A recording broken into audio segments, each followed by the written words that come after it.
talk about mental health, what we hear about is mind, talk therapy, and something that is related with conversation.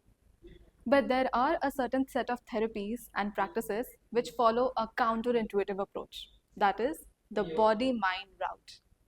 And today, I have the august presence of Radhika with us, who is a counseling psychologist and a dance movement therapy practitioner who is going to elaborate on how we can deal with mind going via the body route. And I'm Yanya, your host for Safe Side, a podcast series initiated by Skill Aid Empower India Foundation. So, welcome, Radhika. And to kickstart the conversation, just tell me what is dance movement therapy and why dance and why body and not mind first for you? Hey, hi, thank you for having me, Manya. Just a small correction, I'm a dance movement therapy facilitator. And I'll clarify that towards the end. What are the differences? Because it can be quite confusing at times. But just coming to DMT and dance movement therapy. So if I talk about it in terms of a more formal answer, it is more like it's like a psychotherapy model. It's a specialized psychotherapy model where we use movement and creative expressions in order to sort of work on social health, emotional health, cognitive as well, and sort of integrating it with your body. So the mind and the body connection, basically, it the basic principle of DMT lies on the mind and the body are connected with each other. So just if I have to ask has there been any experience in your life where your body has not been involved? Mm, that's tough to say because even when I'm stressed, the stomach usually goes awry. Whenever there is an exam approaching, the headache is first thing and the back pain follows. So I think, yeah, you're quite correct. I mean, nothing where body and mind are dissociated as such. Yeah, so even in dissociation for that matter, even if Yeah. they are, let's say we are daydreaming, the body is Yeah. still involved. Say, even if it's not um, connected, so to say, at that moment it's not very present, it's still involved in the process. The fact that you are not able to be in your body in that moment. Yeah. So there is never a time where the body is not there. So why not the body? Wow, So, that like so my hit like a realization. I mean, yes. yeah. So the question oftentimes is not why body, but why not? Because it's so integral. Even as children, when we're born, we don't have language. We don't have a lot of concrete thought. It's hardly thought wise. There's not a lot that happens. It's mostly the body. It's the movements that through which a child interacts with the world. It connects with the world. Yeah. So it is the very sense of being any person to have that body to be able to sort of um, feel things, experience things. Yeah. And that's why we include it in our sort of scope of mental health. And because it comes first, even developmentally, that's why body first, then mind. Wow, I mean, this is quite a revelation for me because even I'm a psychologist, had studied psychology for around 5 years. But still, whenever I speak with people, with strangers, even in our classroom lectures, if I remember, body was not so integrally like included in a syllabi. Of course, we studied biopsychology, we studied them very theoretically, but never in the embodied essence as the Instagram handle that you use goes, or even the way that you are actually professing that. Yeah. And that's so crucial because the point that you said, when a child is born, the attachment comfort, the contact comfort, when someone is grieving, then hugging them. And that is so essential for, I think, mental well being and everything. Absolutely. And anything that we experience, even if it's something very cognitive for that matter, it's something thought. Say a lot of people say we're overthinking, all of those things. There will be certain spaces the body will also respond or show up in certain ways. So if I ask you right now, how is your body feeling right now? Slightly on the edge because I am also thinking and also thinking what next should I come up with. Yeah. So it's relaxed, but it also slightly on the edge, I Yeah, would say. exactly. So that is an information that your mind did not tell you. It's something your body told you. Body told. So Yeah. body has a lot of wisdom, and we use that. So we don't try to interpret it or we don't try to make meaning out of it. We are looking we're trying to sort of understand the meaning that already is there. Okay. So we're not trying to analyze that. What does this movement mean? What does this? If this person is doing that, what does that mean? No, we're just bringing more curiosity about what is happening right now. how are we receiving this? How are we receiving this? Yeah. So if I were to like clarify and build on this receiving end and how I'm feeling it and how I'm actually rooted in my body, then how is it quite different from what we kind of come across body language experts and these people who are like the ducks who just keep on saying that Yeah. we can study your body, and if this is your body posture then you are like this, or if this is the way you are sitting then it means like this, or this is the way of indicating some romantic interest or something of that sort. So how do you sway away from these extra practices which claim themselves to be rooted in psychology?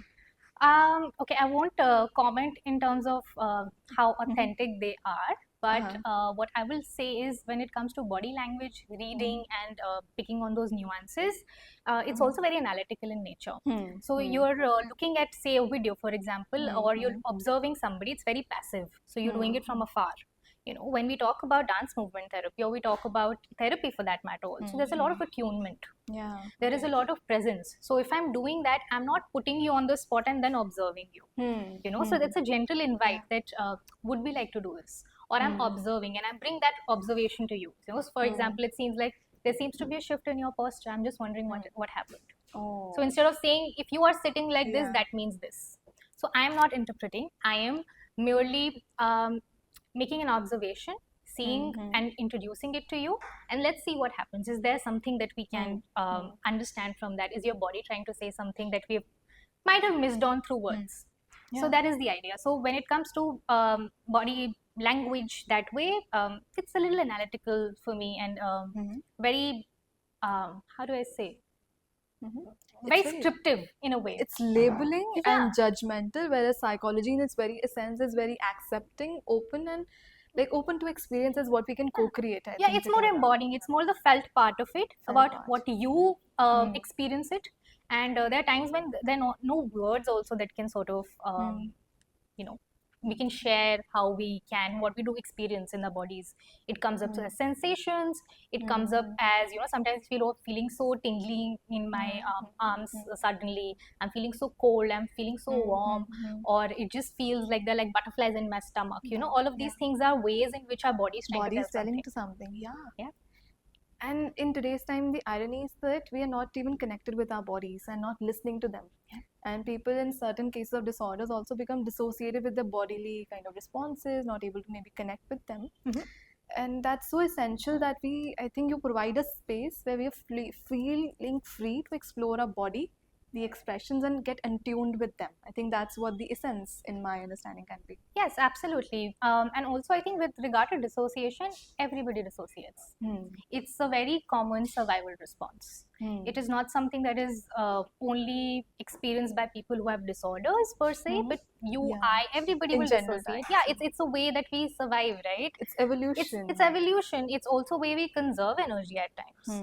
You know, when we are not engaged in a particular thing, that's how our body sort of helps us through certain situations. You know, it's the stuckness that sort of comes in. That's when things become a little difficult, and what we call trauma.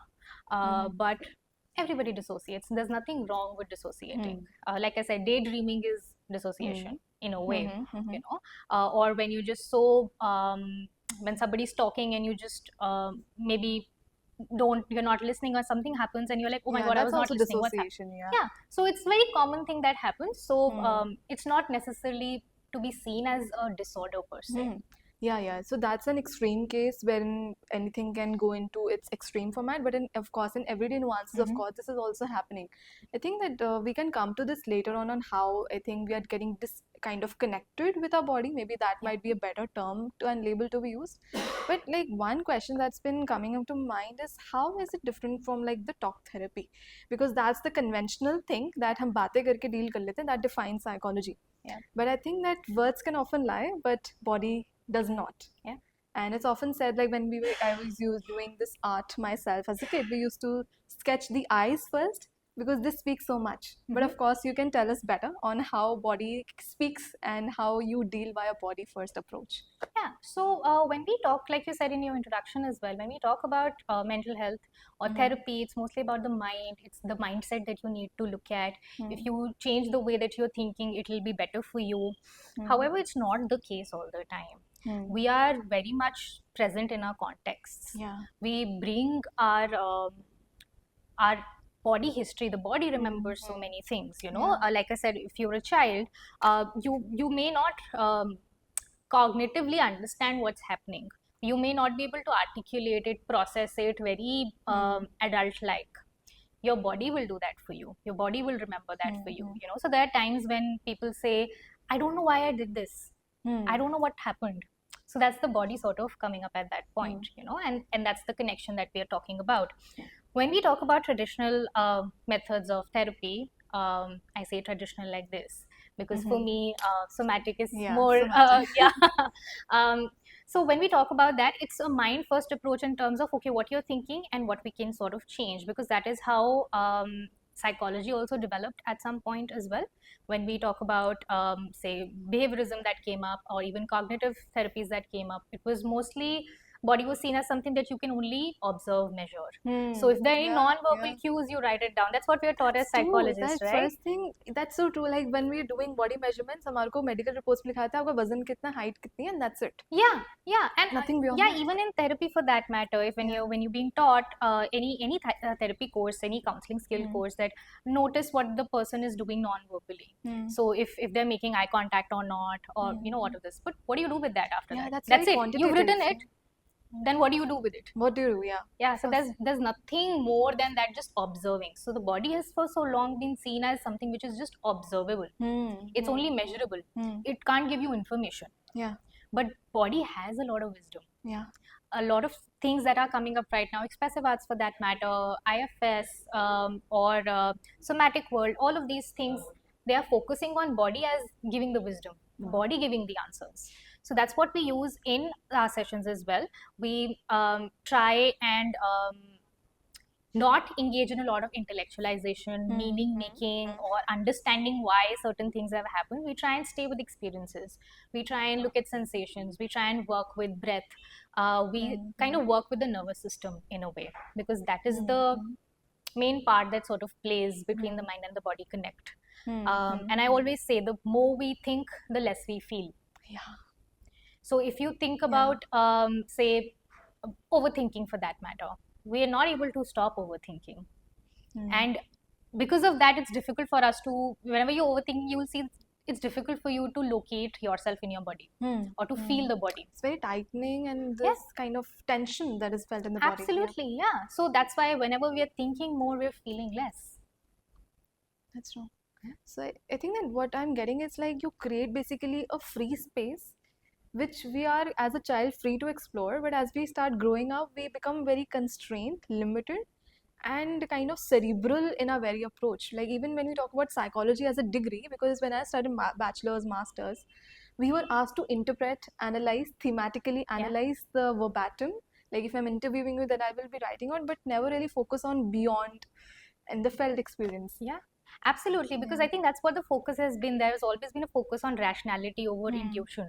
Yeah. Or there has been focus on logic versus feeling. Logic versus feeling. Yeah, especially I think in our culture as well, there's always this thing, bolne se pehle socha karo.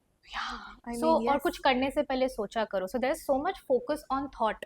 There is so much focus on the adult part of people that anything else is considered childish. So when we say movement, people often say that this is for children, this is not for adults.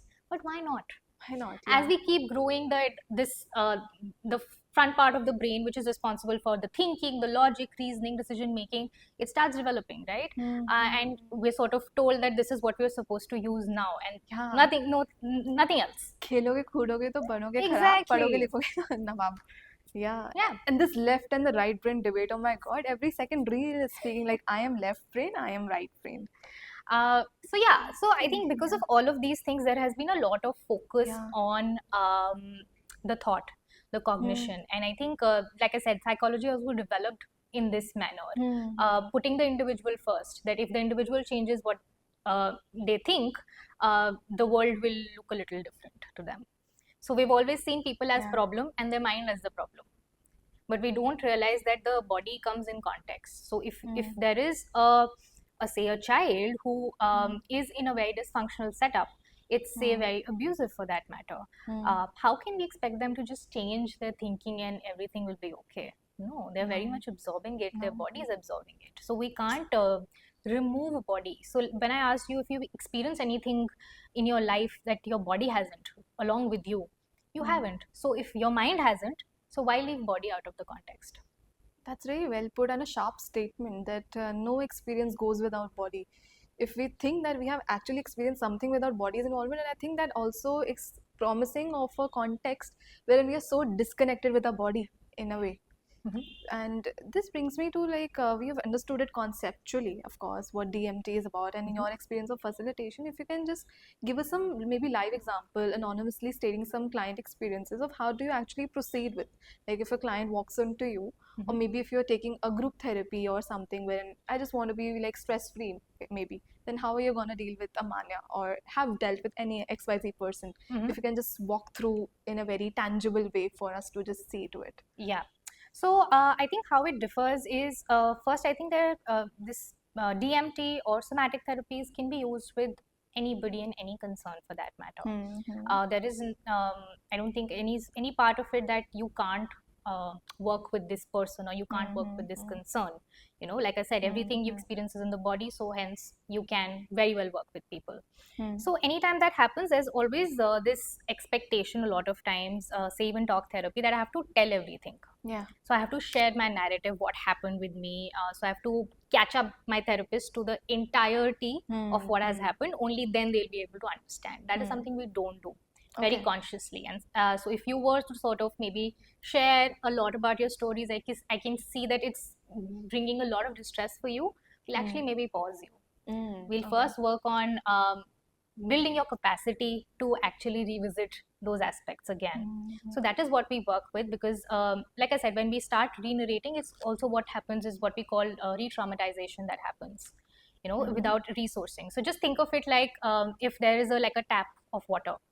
If you have to open the tap of water, first you'll have a container with you to fill it, Yeah. right? Otherwise the water is going to spill all over. You'll have a glass, a mug, a bucket, anything, To so just that you contain know it. that okay, I need to contain the water, or even your hand for that matter. Yeah, but if you just open it, it's just going to spill all over, and you can't do anything about that. There'll be a lot that you'll have to clean up, and there's a lot more from your end to do that. Similarly, in therapy also, we create those containers, we create those buckets first before we open anything else. Yeah, so that's what our bases look like, so that we can find our body as something that we can anchor to, our environment, how does that look like for us, how do we receive our environment, all of those things. So we first come into that aspect before we get to connecting it with what happened, the narrative that it's holding. Because when we also talk about narratives, they can also sometimes change. They keep evolving the narratives as in when we are also growing up. The body sometimes has a very different story. Body has a different story. Yeah. Yes. Yeah, that's so true. Like I can come into the session and say like, oh, nothing is wrong with me. I'm completely fine, but I'm still like straight Absolutely. jacket Or you're sitting sitting like like that. this, yeah, That's I'm like, okay, I'm completely okay. So I can see that this doesn't really feel how do you say, there's like a dissonance. dissonance. Yeah. Yeah, so if I'm saying yeah, I'm okay, or if I say I am doing so bad right now, so you know, you see Yeah. the variation that happens sometimes. So this is what we sort of bring on. We try and bring these curiosities to the body, gently open ways in which you can sort of bring that awareness in, and it's a lot of people think it's just breath work, but it's so much more than that. It's not just breathing. It's also touch. Sometimes it's using sensations. It's a lot more. Lot more. So I'll build on this thing. Like if I, for example, come to you, like Radhika, I'm having the concerns with excessive amount of stress, and I just say that this is what it is, and you as a DMT facilitator, what next will you do? Like if I've just walked into this session. Okay. So I think first it would also be in terms of say I'll ask you, okay, okay, Manya, how has your experience of stress been? How are you experiencing it? Or how is stress showing up for you? Showing. So I think that the terminology also kind of changes, because otherwise, if a talk therapist would be here, they will say, "Since when have you been experiencing?" And the trajectory won't be on history and case building. But here, I think the focus is on the present, Yep. the embodied experience, as you say, and what I'm actually feeling at the moment. Is it, if I'm correct? Yeah. So how is your body telling you that you're stressed? How do you know that you're stressed? What does that really mean? Yeah. You know, so not just here, what does that mean? That, okay, my workload is this, I have to do this, I have to get this done. But let's just take it also later. Of course, that is also important information. We're not saying we dismiss it, or we don't go into the history. Okay, since when have you been feeling? Those are also important That's things also to know. fine, But first, to understand that what does stress mean for someone. yeah. But the way you experience stress, the way I experience stress, the way anybody else experiences stress can be very different. You know, or any emotion also for that matter, even if it's say anger, if it's sadness, if it's hurt, anything for that matter, we experience it very differently. Very differently. Some people kind of burst in anger, some people just sip inside the anger. Yeah. And sometimes it gets constrained in the body, sometimes it's expulsive. Yeah. So many different cases and different for everyone. Yeah, I remember I had a client once, and they didn't seem that they were ready for somatic work yet, but I think they did mention that, okay, I have anxiety. So I said, okay, how does anxiety feel for you? How do you experience anxiety? They're like, it's just anxiety. What do you mean by that? So I'm saying anxiety, that should be good enough for you to understand what I'm experiencing. I said, sure, but there are different people experience anxiety differently. So I gave them a couple of examples, you know, that maybe your heart might be racing. For some people, they might have sweaty palms.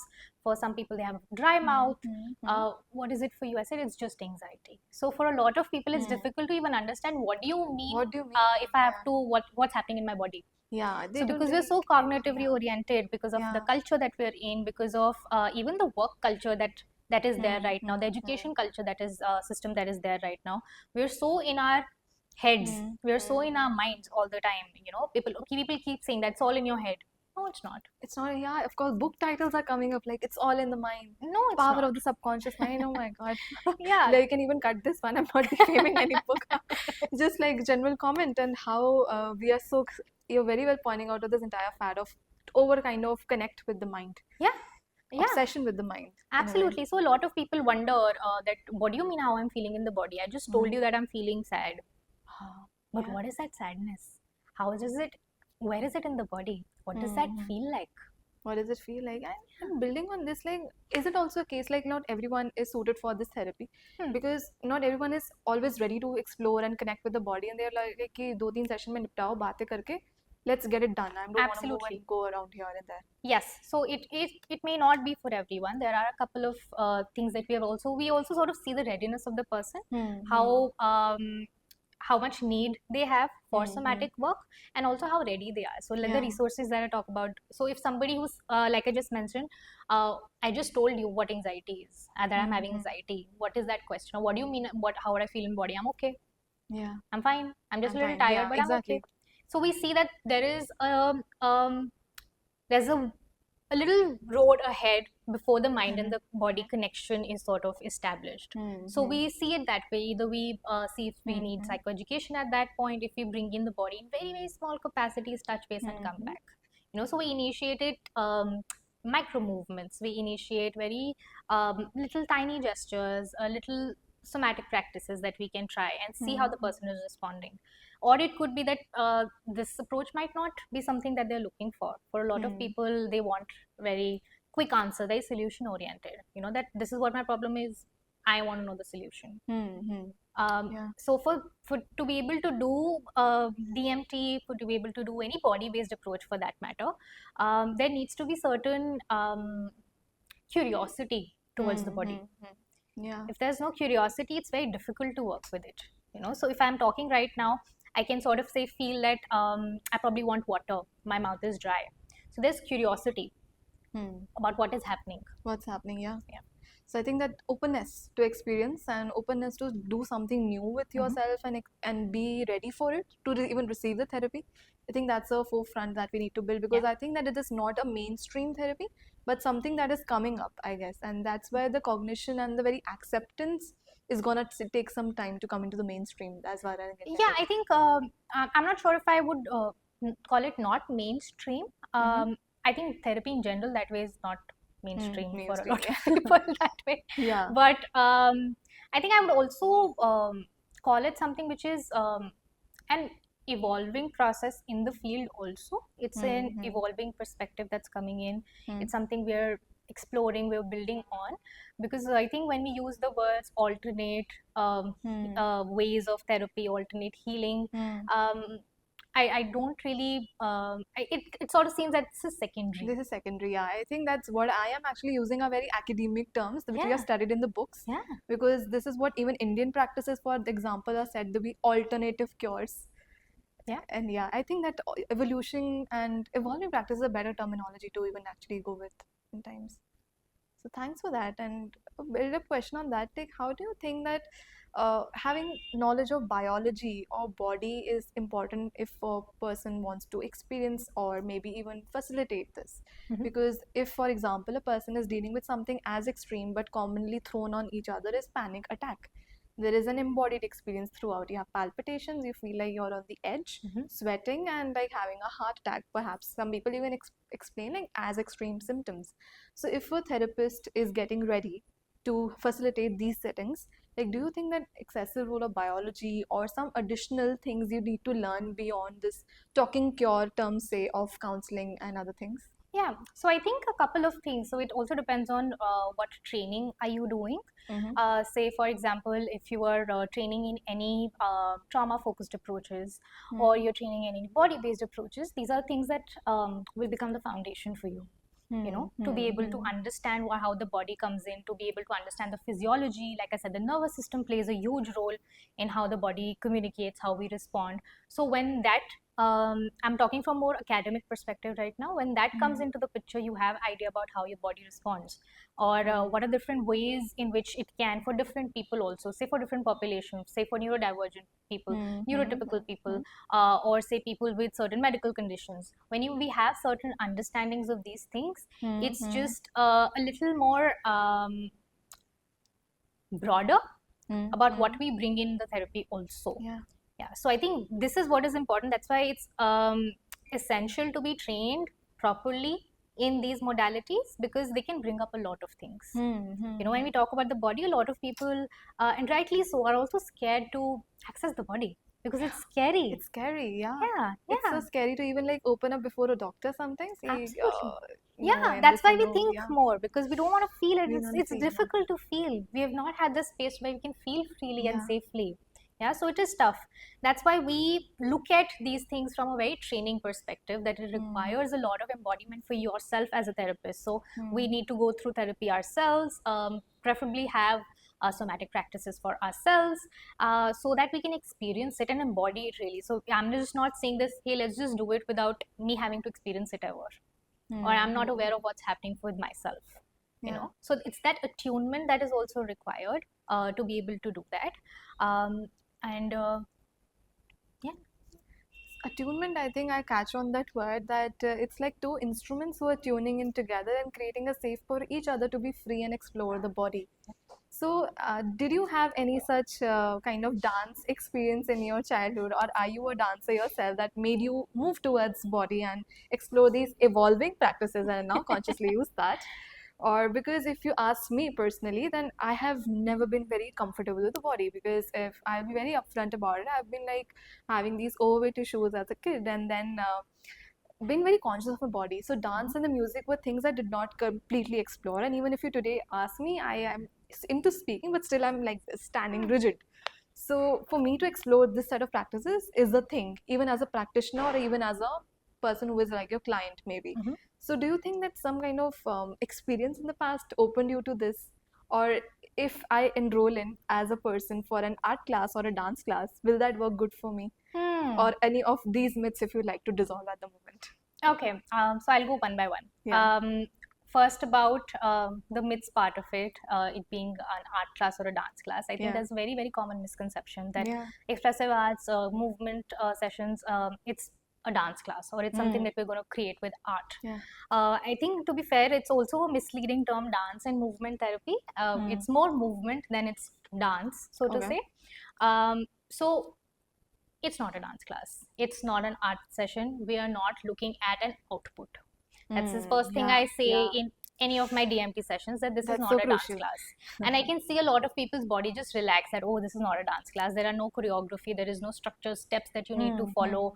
This is not something right or wrong that you're doing. But what we're doing instead, we're looking at something what we call in the world of DMT is your own movement language. How you move. So even like walking, Yeah. for that matter. That's movement. Yeah. So we start with that. So a lot of people, they say that I'm not a dancer, I can't attend this. I'm not an artist. I don't know. It looks so weird when I do that.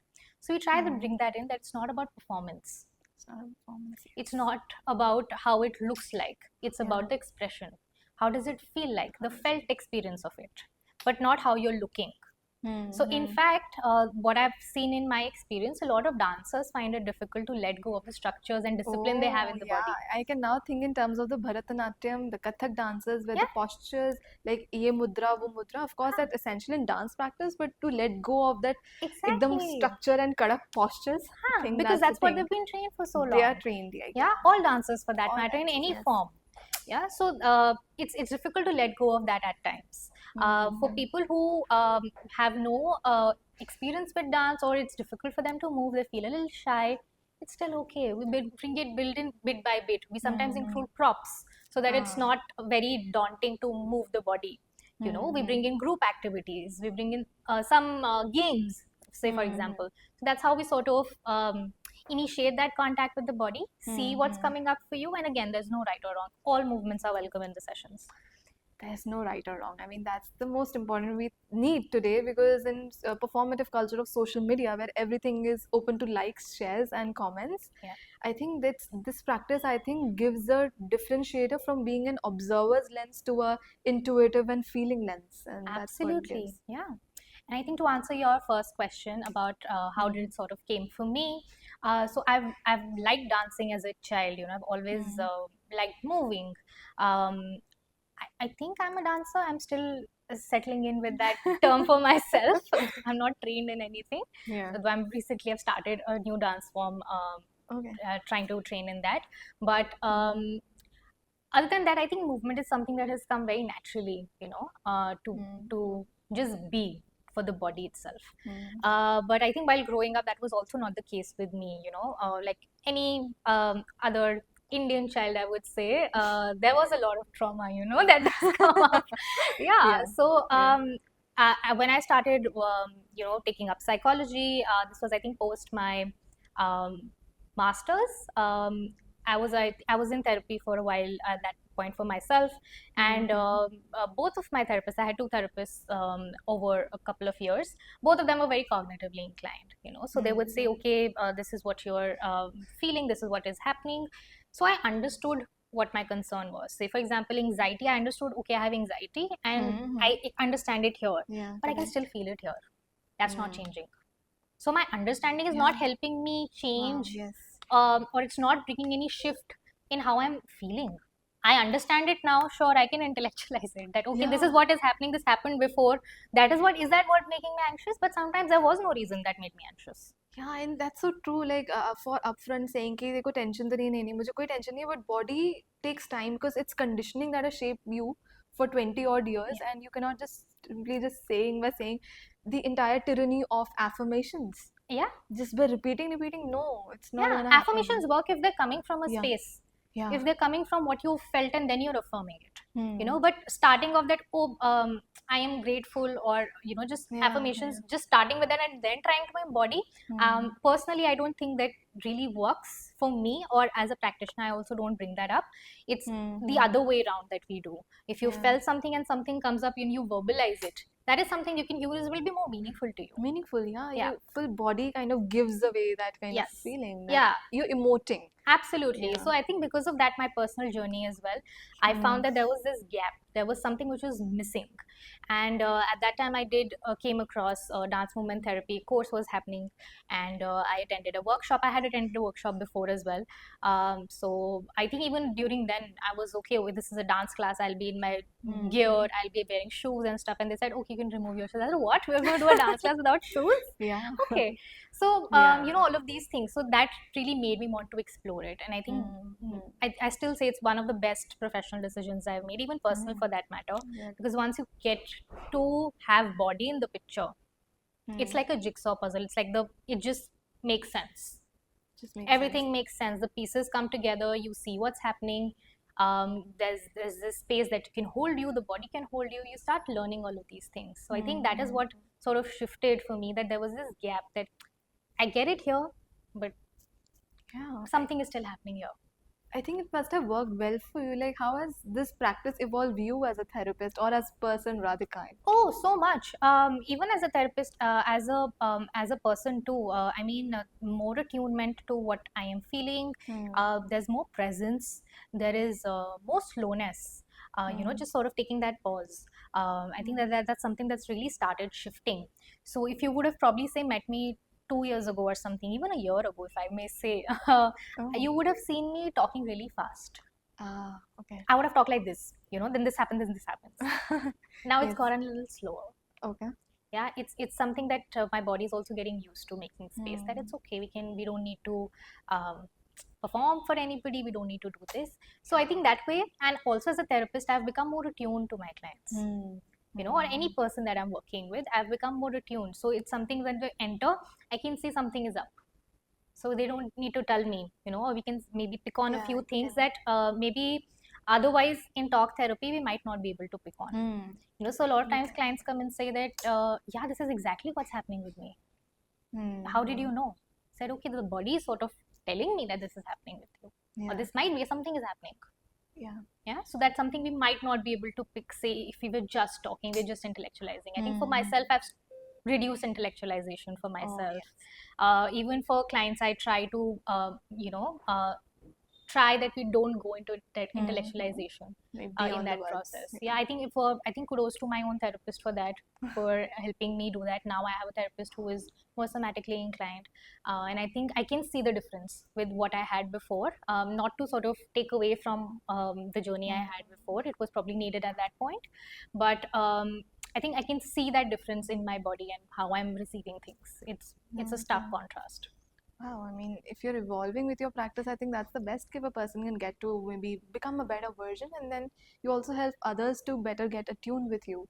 So, as we like tilt towards the concluding sign of it, just few questions that are to my mind for regarding this practice, like how long does the conventional therapy of DMT, if we are taking it, would be long for us? Like some people are here for like 2 or 3 sessions when they want a solution focused outcome, but I think that for person to open up, get attuned with you, and to evolve over time and connect with the body, it's you cannot just do it in like two cut to cut sessions. So how long does a person take if they are stepping into this practice? And secondly, like as a therapist, if I wish to enter the zone of start practicing DMT myself and even to use it as a therapeutic made of before my clients, how can I go on the chart? Is there some course, some university? Because even as I was introducing you repeatedly, you reminded me, but I still said you are a therapist, and but you are actually a facilitator. So is there any such dimension, words, and what universities, if there are any, which are giving you certification, or is like you just go under someone and apprentice and learn? Yeah. So yeah, over to you for that. Yeah. Okay. So, what was the first question? I'm sorry, I forgot. So no issue. So I think that was regarding like how long does it take for Yeah, a for the client? sessions. Okay. So again, see, there's no fixed sessions. Just like any other form of therapy, we can't really ascertain that these are the number of sessions in which things will start looking a particular way for you, because again, every body, every nervous system is different. Where they are at in their journey is different. Yeah. How do they respond to therapy? How do they respond to what we are offering, their own life circumstances, their own socio-political context, where they're coming from, their cultural context? All of these things determine how are we taking up the healing process in a way. Yeah. So but there's also one thing, this work is also very slow. Yeah. It's very subtle also. There are times when we may not see that something is changing, like nothing is happening, but there are very small subtle shifts that keep happening.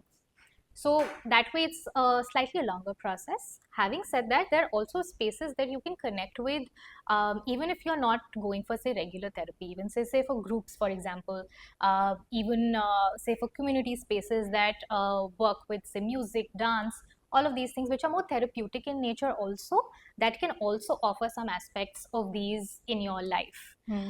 So it necessarily doesn't mean that it's only through being in DMT based or somatic therapy that it is that you can access it. you can access it in different ways. I mean, our culture is also very collectivistic that way, you know. Yeah. So things like even Dandiya night, or That's what's coming to, yes. yeah, because I think the season is also Yeah. here, the Garba and all of these things. These are also things which are community dances, they're community movements that are happening. Yeah, so being a part of these aspects is also important in a way, because when we move together, that's how it is. Even concerts for that matter, you know, everybody's singing together. Yeah. Yeah, so it brings something in us when we are doing that. So True. these are some things that you can definitely access apart from this. But again, I think it would be better if you would maybe to ask your therapist how much time it might take. If I can just say, I've been in therapy for a lot of years, so I'm still on my journey. You know, it's like a Yeah. never-ending process Never that ending. way.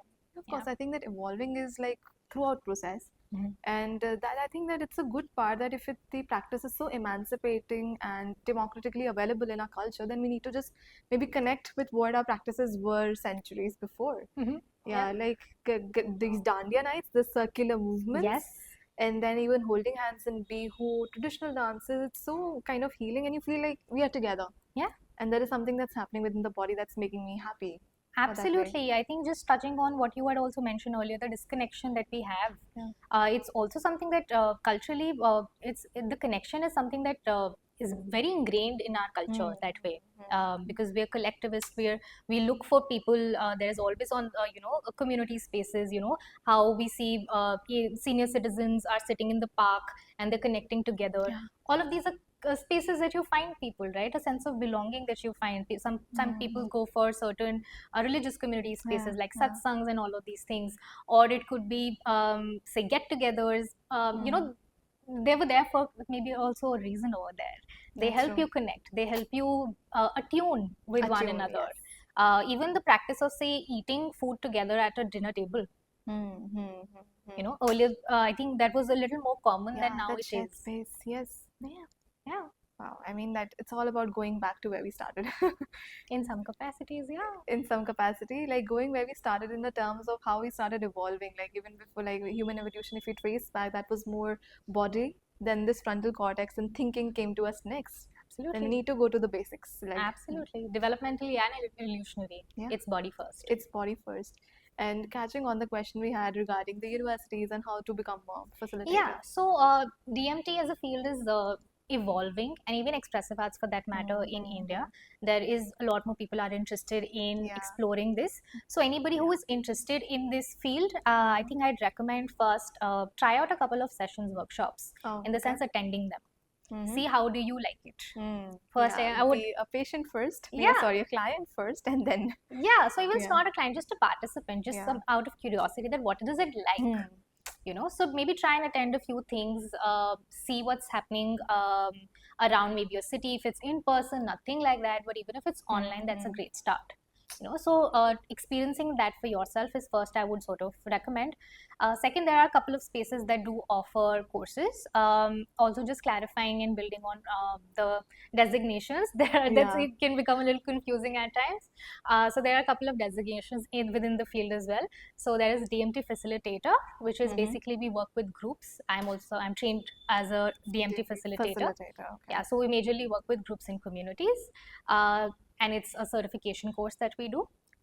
Then there is a DMT practitioner who also works with individuals and with groups both. Both. Okay. And it's through a diploma course that can happen. That you can be a DMT practitioner, and then there's masters in dance movement therapy, which makes you a dance movement therapist or psychotherapist. So there's like three ways you can.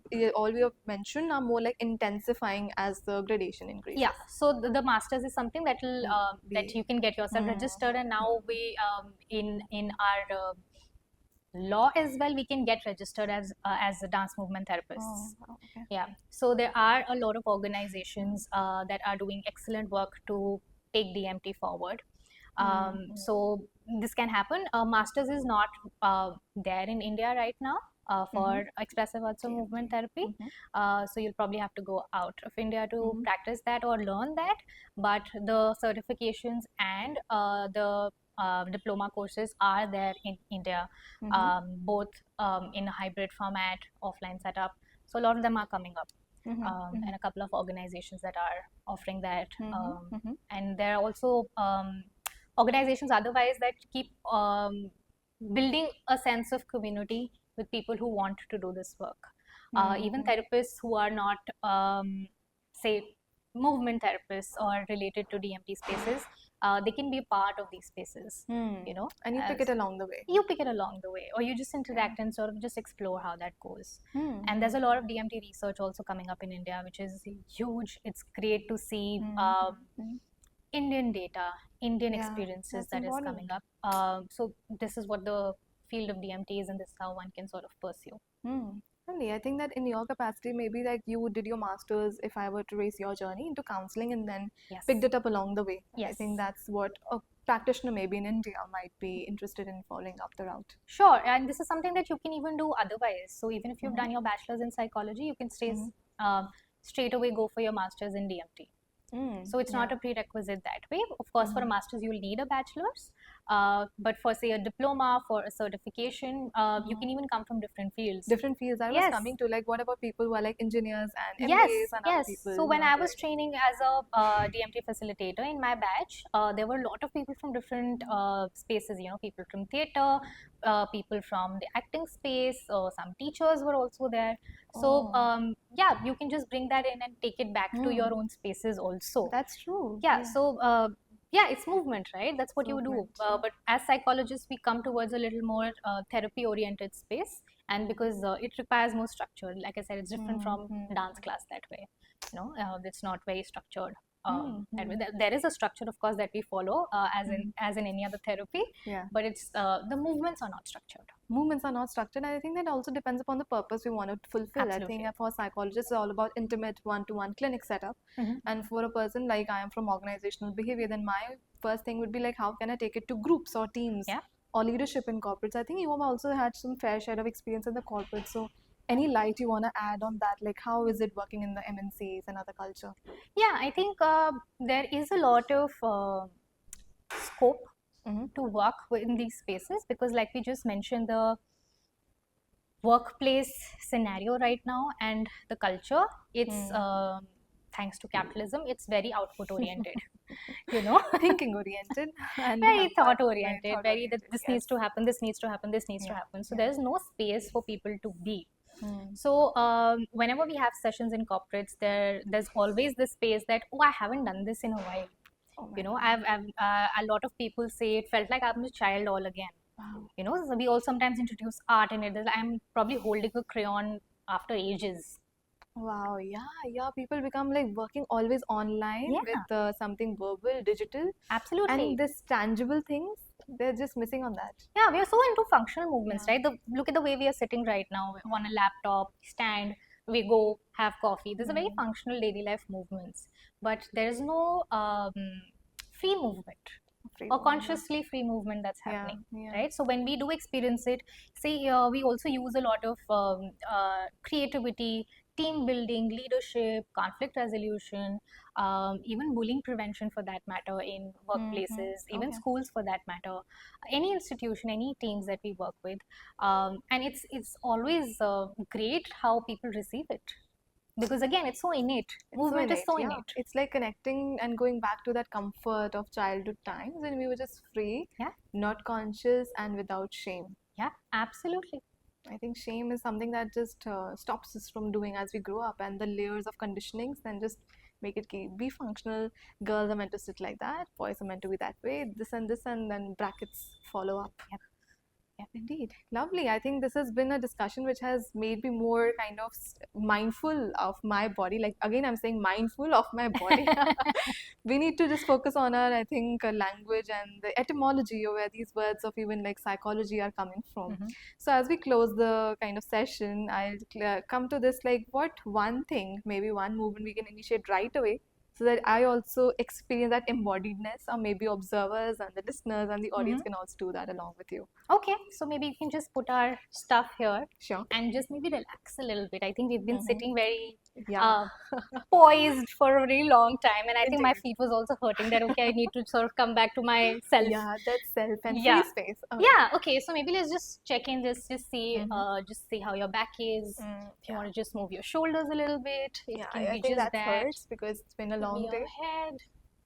Oh, It could be your jaw. yeah, there's so much tension. I mean, when I'm opening, there's a Yeah. crack sound. Maybe that's because I'm aging. Yeah.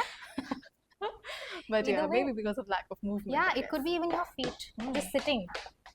Yeah. Yeah, I feel like shaking my hands and like moving around. Yeah. Wow. That movement, yes. That just feels so good. Or it could just be just sort of touching different parts of your body. Yeah. Wow. It's basically like just move out of where you are like contained, just like be free of. Wow. And it doesn't have to be like you need to sit like this or anything. It Mhm. could be something soft as well. You know, Mhm. it doesn't have to be slouched, but Yeah. something soft. We're not trying to, again, train it into something. Yeah. We're just like moving, seeing how we're experiencing it. And there's Wow. something that you can do it like literally any minute. Any minute. And yeah, when we say that we have to go for a stage performance, just breathe out, be free because body is so tensed up and contained. Yeah. Like take a deep breath, loosen it, Yeah. and go up. Yeah, and sometimes breath is sometimes difficult for a lot of people, even just through hands, like what we did, just posture, changing just a posture a little bit, even getting up, taking just like a small walk, coming back.